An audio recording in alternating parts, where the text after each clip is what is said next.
At the time, I was a massive fan of TNA, and there was a house show in Pittsburgh that a friend of mine and I went to. We attended the show, and everything was great, and we decided to stop for food on our way back to Northeast Ohio. We stopped at what was a little diner in the area. I can't remember if it was a Denny's or a King's or a Perkins or whatnot.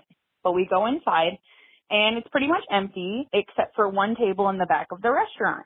At that particular table, we saw Jeremy Borash, Bobby Roode, or Robert Roode at the time, Angelina Love. So my friend and I keep it cool, and we decide we aren't about to bother them. We just want them to go about their meal in peace.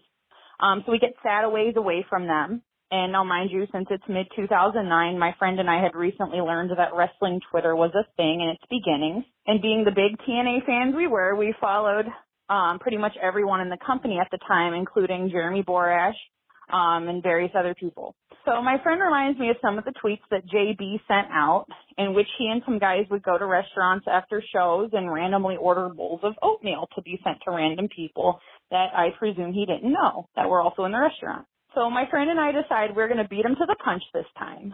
We ordered a bowl of oatmeal to be sent to their table in hopes to God that we didn't piss them off.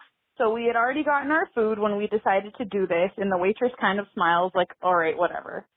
About 5 minutes or so go by, and we see her deliver this bowl of oatmeal to their table. We did hear them erupt with laughter. And I'm not sure if they looked over to us or not because my back was to them.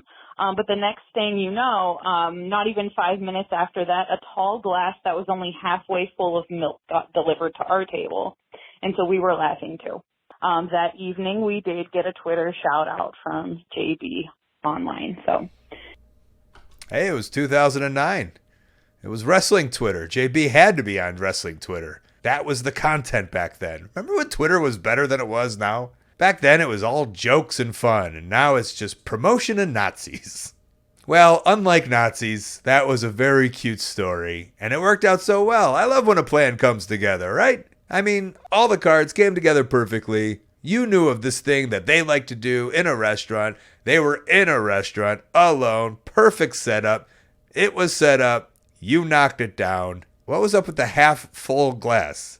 I'm guessing Bobby Roode, a road warrior himself who had been on the road for many years, was like, well, let me drink half the milk first. I don't want this all going to waste if I'm going to pay for this joke. Maybe that's just me. That just might be the way that I think.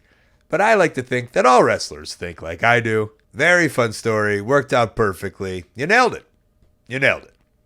Hey, thanks for watching. That call was part of a whole podcast called Wrestling Anonymous. Listen to the whole thing weekly. Wherever you listen to your podcast, go subscribe. And while you're at it, subscribe right here on YouTube to Colt Cabana's channel. Thank you.